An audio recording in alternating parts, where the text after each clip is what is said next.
여러분, 기억 타고나는 것일까요? 아닐까요? 저는 당연히 기억하면 타고난 것이라고 한동안 생각했습니다. 우리가 암기과목 시험 볼 때나 그럴 때 잘 보는 친구들은 당연히 기억력이 좋은 거고, 점수가 좀 안 나오는 아이들은 기억력이 안 좋은 거고, 그것도 우리가 기억력 천재라고 하면 어렸을 때부터 외우는 팍팍팍팍 그냥 정보 오자마자 타다다다 외워야 되잖아요. 근데 얘기하는 겁니다. 저 천재 아니고 그냥 평범해요. 근데 자신만 그런 게 아니라 다른 사람 다 평범해요. 왜냐면 누구나 할 수 있으니까.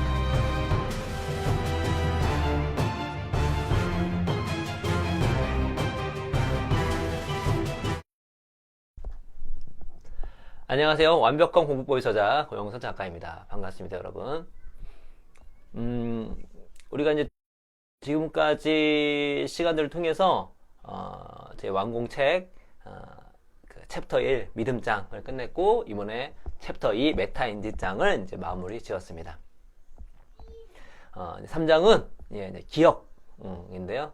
앞으로 이제 한 4강의, 5강의 정도를 통해서 우리가 이제 기억이란 무엇인지, 또 기억력을 어떻게 하면 높일 수 있을 것인지, 어떻게 하면 장기 기억을 효율적으로, 효과적으로 할 수 있을 것인지에 대해서 알아보는 시간을 갖도록 하겠습니다. 그리고 여러분이 주신 질문들 잘 다 보고 있습니다.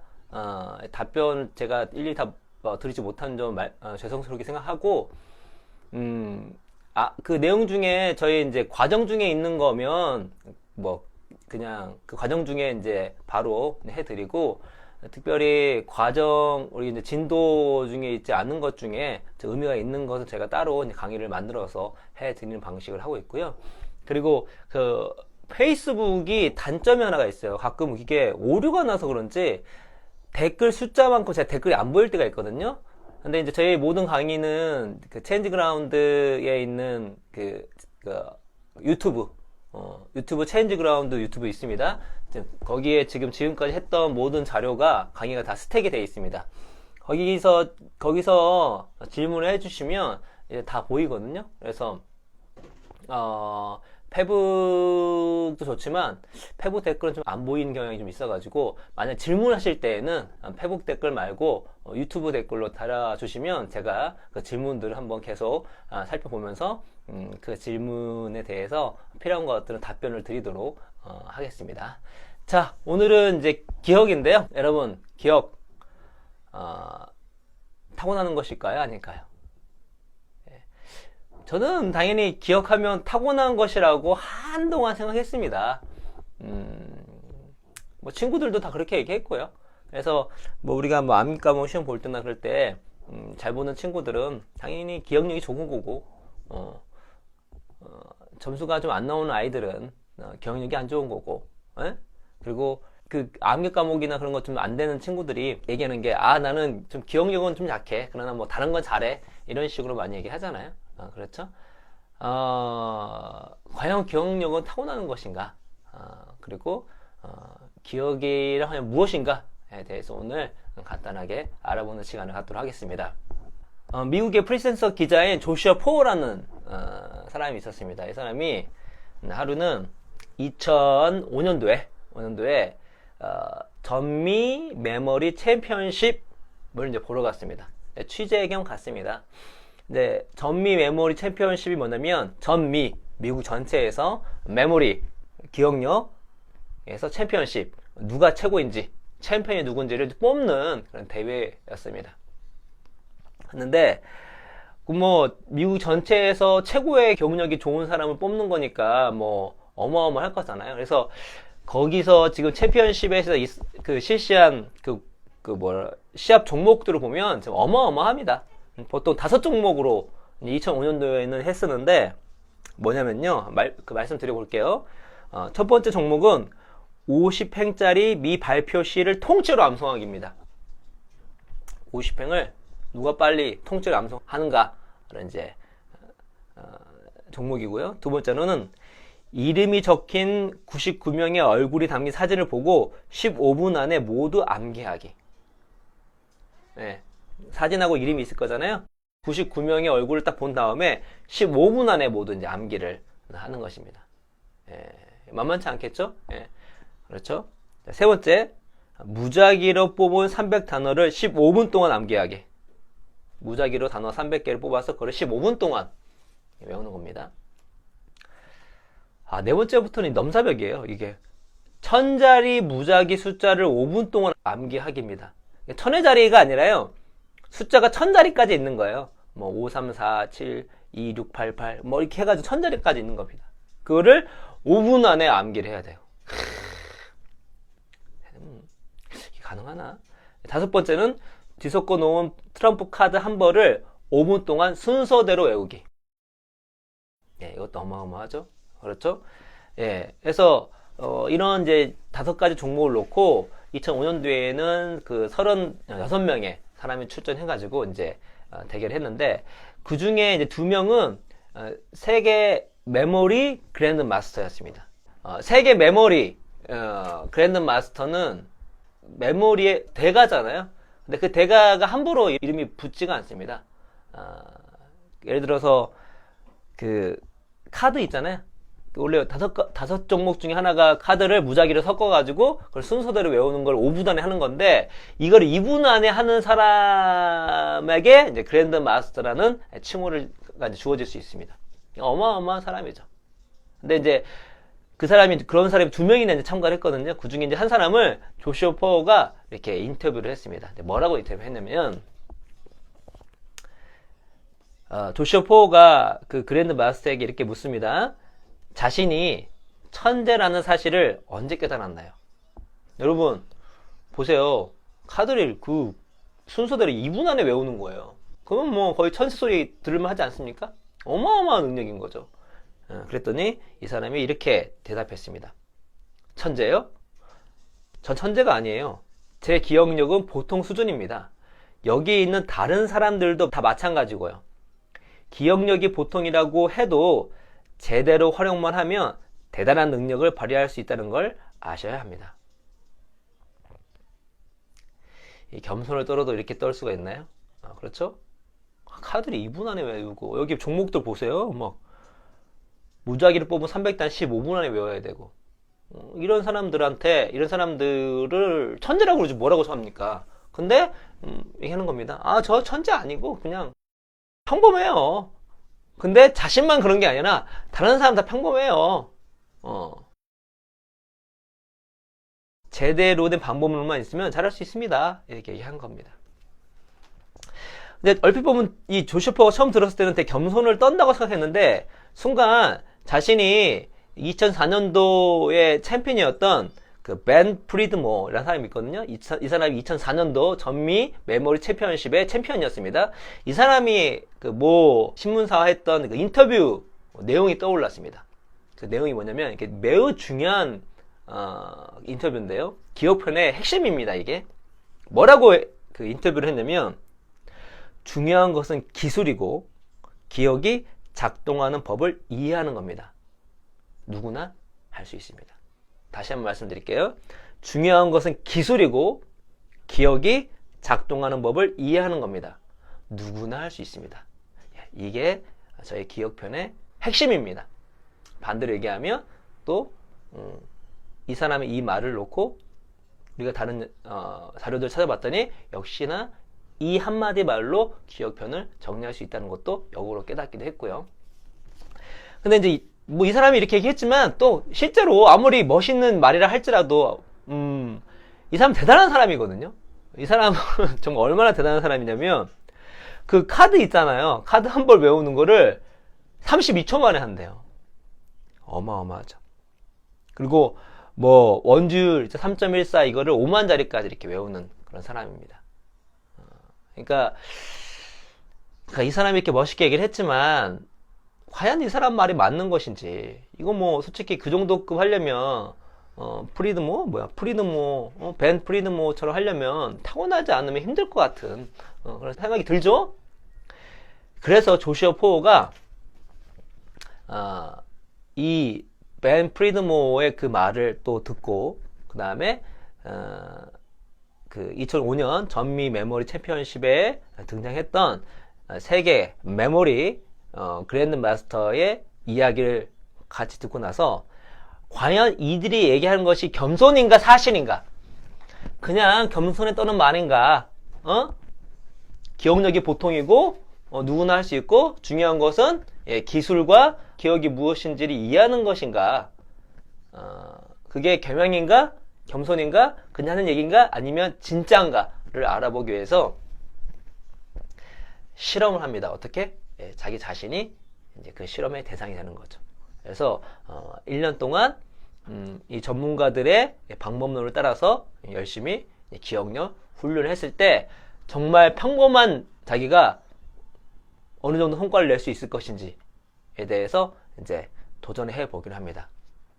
그래서 1년 동안 연습을 한 다음에 2006년 전미 메모리 챔피언십에 조슈아 포우가 출전을 하게 되는데요. 결과는 어떻게 됐을까요? 결과는 놀랍게도 챔피언에 오르게 됩니다. 아니 원래부터 뭐 기억력 천재였던 거 아니야? 라고 할 수도 있겠죠. 근데 이 조슈아 포우가 보통 우리가 기억력 천재라고 하면 어렸을 때부터 외우는 팍팍팍팍 그냥 정보 오자마자 다다다다 외워야 되잖아요. 전혀 그렇지가 않았었어요. 공부는 잘 했던 사람입니다만 뭐 기억력 측면에서 뭐 천재급, 영재급이라고 말하기에는 애매모호한 사람이 본인이 그렇게 생각했던 거고 또 본인이 이제 책을 썼거든요. 책에 자기는 건망증도 심해가지고 정말 이 사람들 그렇게 취재를 했을 때 이 사람들은 이렇게 타고나지 않으면 이런 능력을 보일 수 없다라고 생각했던 사람인데 본인이 스스로에게 실험하고 1년 만에 우승을 하게 됩니다. 자, 2004년 메모리 챔피언십 전미 챔피언이었던 벤 프리드모어의 말을 다시 한번 우리가 한번 상기해 봅시다. 중요한 것은 기술이고 기억이 작동하는 법을 이해하는 겁니다. 누구나 할 수 있습니다. 네. 이것이 이제 우리 기억편의 전체 주제라고 말씀드렸죠. 기술은 전략을 얘기하고 있는 거고요. 전략을 배우고 그 다음에 기억에 대해서 우리가 알면 누구나 기억력을 높일 수 있다 라고 얘기한 겁니다. 그래서 앞으로 우리가 계속 강의를 통해서 기억 전략에 대해 배울 건데요. 그 전에 기억 전략을 배우기 전에 먼저 기억이란 무엇인지에 대해서 우리가 알 필요가 있고요. 또 기억의 핵심인 주의, 단기 기억인 작업 기억, 장기 기억이 무엇인지에 대해서 우리가 알 필요성이 있습니다. 그래서 그런 것들을 이해한 다음에 그 다음에 우리에게 필요한 거는 단기 기억 능력보다는 중요한 거는 장기 기억 능력이거든요. 뭐 예를 들어서 이런 대회를 나가고 싶은 분은 뭐 관련된 책을 읽어보시면 되는데 보통 우리가 공부를 하는 거잖아요. 또 우리가 학습을 하는 거잖아요. 그럴 때에는 중요한 거는 장기 기억입니다. 장기 기억이기 때문에 장기 기억에 대해 효과적인 전략들을 제가 나중 후반부에 아마 4번째 정도 강의 정도에 나오겠네요. 기억장 그때 말씀드리도록 하겠습니다. 자, 기억이란 무엇인가? 여러분 도대체 기억이 뭘까요? 그 뇌전증, 간질병이라고 우리가 얘기하죠. 뇌전증 환자였던 헨리라는 사람을 통해서 우리가 이제 기억에 대해서 좀 많은 것들을 이제 이해를 하게 됩니다. 신경학자들이 이렇게 많은 이 사례를 통해서 이해를 증진시켰는데, 헨리가 9살 때 이제 자전거 사고로 이제 머리를 다치게 됩니다. 그때 이후부터 이제 발작 증세가 나오기 시작한 거죠. 근데 25살 때 그 당시에 이제 뇌전증 치료 수술이라고 일컬어졌던 해마 제거 수술을 받게 되거든요. 실제로 해마 제거 수술을 받고 나서 일부를 제거하거든요. 받고 나서 간질 증세가 많이 이렇게 완화가 됐습니다. 그런데 그 이후부터 증세만 완화됐으면 좋았을 텐데 이제 헨리한테 안 좋은 일이 생기게 됐습니다. 어떤 일이 생겼냐면 헨리가 새로운 기억을 만들지 못하는 거예요. 새로운 기억을. 그러니까 기억 정보가 들어오잖아요. 그 기억을 잠깐 동안만 갖고 있다 그게 사라져 버립니다. 새로운 기억을 갖지 못해요. 그런데 흥미롭게도 그 해마 제거 수술을 받았던 전에 있던 모든 기억들은 남아 있습니다. 정리를 하면 헨리는 그 해마 수술을 받고 난 이후에 자기가 25살까지 살았던 그 기억들은 그대로 있는 반면에 그 이후에 새로운 생성되는 어떤 경험에 대해서 그 기억들을 장기 기억으로 보내지 못하고 있는 거예요. 단기 기억 속에 잠깐 있다 사라져 버리는 것입니다. 그래서 예를 들어서 이런 거죠. 그 파티에서 제가 헨리를 만났습니다. 어느 파티에서 헨리가 저를 보더니 아우 반갑습니다. 처음 뵙겠습니다. 이름이 어떻게 되는지요? 제가 고영수 작가입니다. 반갑습니다. 인사를 했습니다. 뭐 이것저것 뭐 어떻게 살았고 뭐 이렇게 얘기한 다음에 헤어졌어요. 그래서 각자 이렇게 놀다가 화장실에 갔는데 화장실에 눈이 마주쳤습니다. 그럼 어떻게 해야 되죠? 그냥 반갑습니다 이렇게 해야 되잖아요. 근데 갑자기 헨리가 저를 보더니 처음 뵙겠습니다 이렇게 하고 인사하는 겁니다. 10분 전에 나랑 얘기했는데. 그러니까 새로운 기억을 형성하지 못하는데 대신 수술 전에 장기 기억은 갖고 있는 것입니다. 근데 이게 생각해보면 엄청난 비극이에요. 헨리가 82세에 이제 죽었거든요. 그럼 헨리의 82세 어느 날을 한번 상상해 보자고요. 헨리가 아침에 이렇게 일어났습니다. 일어났는데 몸이 82세니까 거동이 힘들잖아요. 또 82세 때 세상을 이제 등졌으니까 얼마나 몸이 쇠약해졌겠습니까? 근데 아마도 헨리는 자기가 늙어서 몸이 이렇게 힘들다라는 생각을 못했을 거예요. 오늘 내가 무슨 오늘 몸살인가? 라고 했을 겁니다. 그리고 이제 힘든 몸을 이끌고 화장실에 가서 거울을 딱 봤습니다. 거울을 볼 때 헨리는 어떠한 표정과 감정을 갖게 될까요? 여러분처럼 이렇게 딱 거울 보고 오늘 괜찮은데? 라고 했을까요? 깜짝 놀랐을 겁니다. 깜짝. 왜요? 왜 헨리가 깜짝 놀랐을까요? 헨리의 기억은 25살에 멈춰 있어요. 그 얘기는 뭐죠? 자기 자신은 25살인 거예요.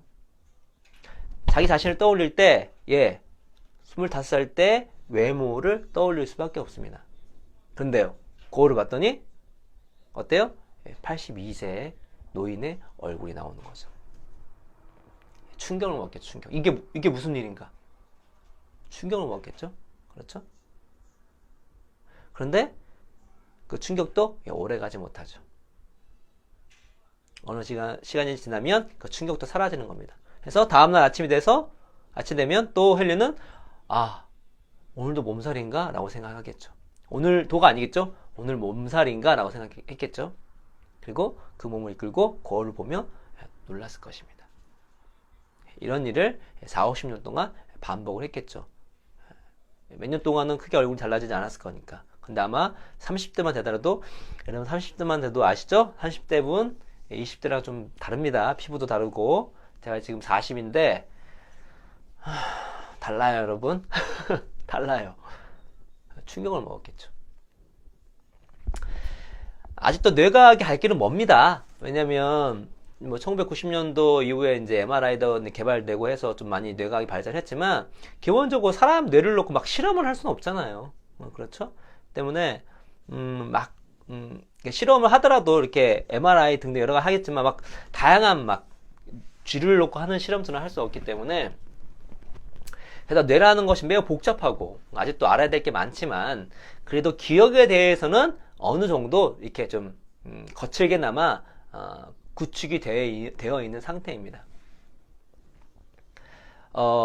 우리가 보통 이제 우리가 감각을 통해서 정보가 들어오잖아요. 그게 이제 단기 기억 속에 있다가 이제 장기 기억으로 가야 되는데, 단기 기억이 장기 기억으로 갈 때는 해마라는 곳을 거쳐서 가게 되어 있습니다. 그러니까 해마가 하는 일은 단기 기억들을 이렇게 장기 기억으로 만들면서 각 부위별로 보내주는 거예요. 그러니까 각 부위가 나왔죠? 그렇죠? 여기 중요한 게 뭐냐면 우리의 뇌는 모듈성이라는 게 있어요. 모듈로 되어 있어요. 다시 말해서 뇌가 덩어리째 딱 하나가 있는 게 아니라 부위별로 나눠져 있어요. 그 부위마다 하는 역할이 다릅니다. 어떤 부분은 청각 담당, 어떤 부분은 시각 담당, 어떤 부분은 감정 담당, 어떤 부분은 의사결정 담당, 뭐 이렇게 나눠져 있다는 거죠. 그러니까 해마는 뭐냐면 들어온 어떤 정보들을, 단기 기억을 각 부위를 변해서 장기 기억으로 만들어주는 역할을 하는 거예요. 거칠게 얘기하면. 근데 헨리가 뭘 제거했다고요? 예, 해마를 제거했다고요. 해마를 제거했기 때문에 예, 바로 단기 기억이 장기 기억으로 가지 못하는 불상사가 벌어졌던 것입니다. 그렇죠? 또 하나 제가 어떤 기억을 각 부위별로 보낸다고 그랬잖아요. 우리가 보통은 저도 뭐 컴퓨터를 자세히 모르지만 일단 비유를 해보자면 제가 제 컴퓨터에서 일반 동영상 제가 했던 이 강의 동영상을 보면은 그냥 하나의 파일로 되어 있어요. 그러니까 제 얼굴 표정, 제가 이 강의를 찍었던 느낌, 소리 이런 게 그냥 하나의 파일로 그냥 다 들어가 있습니다. 그런데 기억은 이렇게 하나의 파일처럼 되어 있지 않아요. 어떻게 해요? 예, 여기에 소리, 감정, 이미지 그런 것들을 다 예, 분리를 해서 담당하는 곳으로 보내져 있습니다. 예, 다 부위별로 예, 나눠져서 저장되어 있다는 것이죠. 근데 우리가 기억을 떠올릴 때 어떻게 되죠? 예, 그게 다 부위별로 있다는 느낌보다 하나로 나오잖아요. 하나의 기억으로 떠올리잖아요. 예, 그때는 우리가 뭔가 기억을 딱 떠올린다.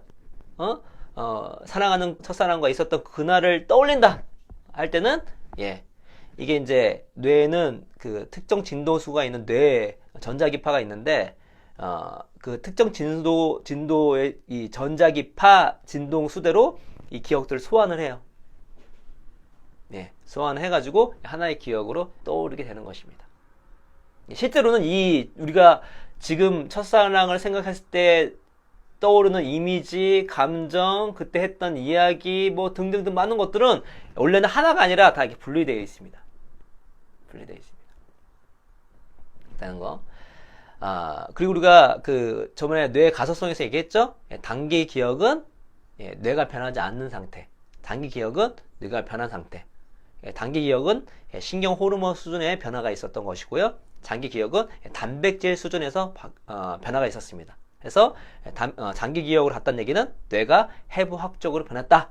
그래서 장기 기억은 우리가 오래 기억했기 때문에 장기 기억이라기보다 뇌가 변해가지고 기억하지 않을 수 없기 때문에 장기 기억이다 라고 제가 이제 말씀을 드렸습니다. 그래서 장기 기억은 뇌가 변한 상태인데 이런 흥미로운 또 사실이 나옵니다. 여러분, 우리가 뭔가 기억을 떠올리잖아요. 사랑하는 첫사랑의 그 첫사랑을 떠올립니다.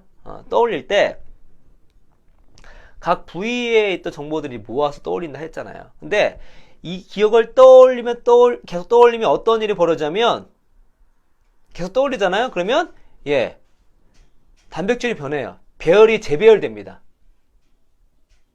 다시 말해서 예, 뇌가 변하면서 기억이 변하는 겁니다.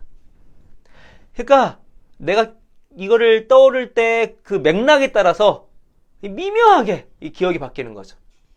그래서 우리는 기억을 떠올리면 떠올릴수록 예, 기억이 변화가 되는 기이한 일이 벌어진 거죠. 여러분, 제가 여러분 지금 보고 있는 이 동영상 강의 뭐 반복 계속 한다 할지라도 똑같이 이 영상이 돌아가겠죠? 제가 했던 말, 제스처, 예, 이미지 다 똑같이 반복이 되겠죠? 그러나 기억은 그렇지 않다는 것입니다. 기억 속에서 첫사랑을 계속 떠오르면 떠올릴수록 이 뇌의 단백질의 재배열이 일어나면서 그 기억이 변화되는 거죠. 그래서 제가 말씀드렸죠. 객관적 기억이라는 건 없습니다. 그래서 우리가 기억 놓고 막 싸우는 거예요. 우리가 동영상을 찍어놓지 않았기 때문에 동영상을 찍어놓지 않았던 거는 각자 이 머릿속에서 어떻게 기억을 해내느냐에 따라서 이 기억이 변하니까. 그 오수정이라는 영화도 있었잖아요. 예전에 이제 꽤 오래된 영화인데 같은 상황인데 여자가 기억한 거하고 남자가 기억한 거 다른 거예요. 근데 같이 있었던 어떤 하나의 그 팩트가 있을 거잖아요. 그러나 기억은 다릅니다. 왜요? 그게 맞는 거예요. 그때 기억 속에 어떠한 맥락이 남자가 가졌던 맥락과 여자가 가졌던 맥락은 다르잖아요. 느끼는 감정도 다르잖아요. 보는 시점도 다르잖아요. 예. 다르게 기억되는 것입니다. 게다가 그걸 떠올리면 떠올릴 때마다 또 미묘하게 바뀔 수 있어요. 내가 그걸 떠올릴 때 어떠한 감정이고 어떠한 생각이고 어떠한 관점으로 떠오르냐에 따라서 그 기억이 바뀌니까요. 객관적 기억이란 없다. 기억은 끊임없이 바뀐다. 라는 것들 우리가 이제 알 필요가 있습니다. 자, 정리해보죠.